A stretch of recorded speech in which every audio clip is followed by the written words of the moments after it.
The learning is Nishmas Etta Ahuva Masechus Bava Basra Perik Test Mishna Gimel. Hiniach Banam Gedolim Uketanim. If someone leaves over children, and some of them are older, and they took care of the field, Teshbichu Gedolim Esanachasim. Even though the older ones took care of the field and the younger ones didn't, Teshbichu La'atzmei, the shvach that comes out together, they split. Unless if the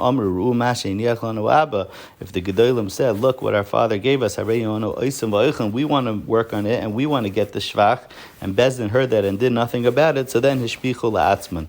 The Teizyanta brings down from the Rush that the svar is that Bezdin saw that there was a te'elis to the Yisayim by having the Gedolim work the field and get the shvach, and therefore they were meichel that only the Gedolim get the shvach. The Gemara does say that lo yishanu ella, that sheshabchu nechasim machmas nechasim, that this shvach was made through the property of the Yerusha. But if the Gedolim were putting in their own money, then avad it's pashit that since the Gedolim were paying the workers and the salaries in order to make the shvach, then that shvach will get only to the Yisayim Gedolim. The same halacha that we just said, the Mishnah continues, would apply with the Isha Almana and the Yisayim. Even though the Gemara asks, the Isha Almana doesn't get a Yerusha altogether, so why is she on the same level as the Banim?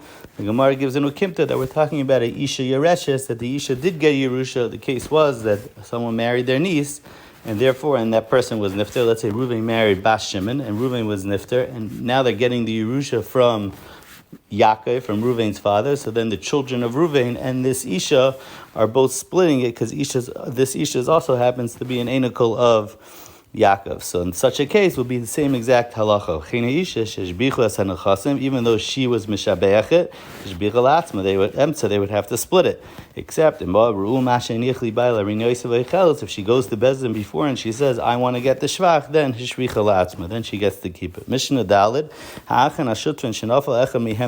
and the Gemara explains the umnus over here means that one of the Yarshim were taken to work for the king because he was part of this Yerusha, and the king chose someone from this property to go ahead and work for the king, and now he made a salary. So that salary is nafal emsa. All the children split it because it had nothing to do with this specific guy, even though he happened to be smarter.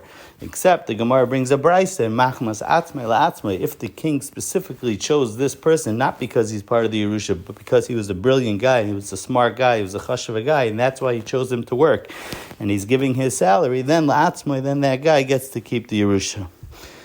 The Mishnah continues, Cholav in Israpa, if one of the Yarshim was working on the property of the Yerusha and he got sick, and now he has to pay for his refuah to get better, Nisrapa Mishalatmi, he has to pay for it on his own. He can't take from the Yerusha money. The Gemara explains, it's we're talking about that he was Chola b'pshia, because Tzinim and Pachim is something that he could have been careful not to get a cold, and he caught a cold, so since he was Pesheya, he has to pay for his refuah on his own. But if it was chala machmas einis, then they would all pay for this refuah. The Mishnah continues with something else. Ha'achan she'asu mixes sheshvinas b'chayav chasu sheshvinas chazal la'atzma. Sheshvinas nigvis bebezdin. This halacha sheshvinas is that the minig was, and this was the halacha that it was nigvis bebezdin, that if my friend got married, when Shimon got married, so Reuven would bring him over the food and the presents, and they would eat together. And then afterwards, when Reuven got married, so then Shimon would have a chiyuv to bring in. It was a chiyuv in Bezdin that you could be goveah from Shimon, just like a halva. If I would lend Shimon money, I would collect money from Shimon.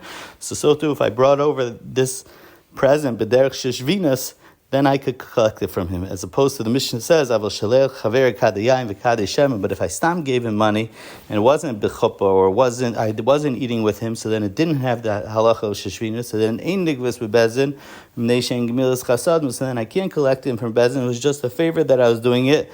Then it wouldn't be chazal atzma. So let's just explain more what the Mishnah is talking about. So the Mishnah is talking about that the father, when he was alive, he sent one of the sons to go over to this Shimon and to bring over food and the dairin, and now Shimon is repaying that. So then when Shimon is repaying it, does it go to all the sons, or it goes to this specific son that brought it originally?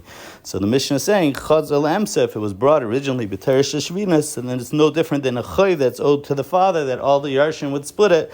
So too this sheshvinas, all the Yarshim split it. The Gemara asks, and in a brayse it says not like that.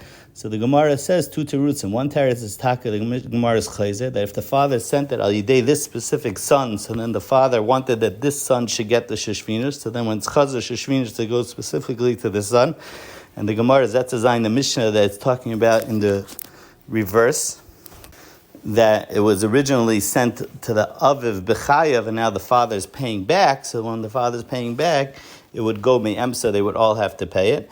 And the second teretz of the Gemara is that it depends if it was sasam umefarish. When the father originally sent it biyad his son, did he say that he's sending it specifically for this son to get it? If not, if he just said it's stam, that's what the Mishnah is talking about when it says it's chazal le'emsa, that they split it.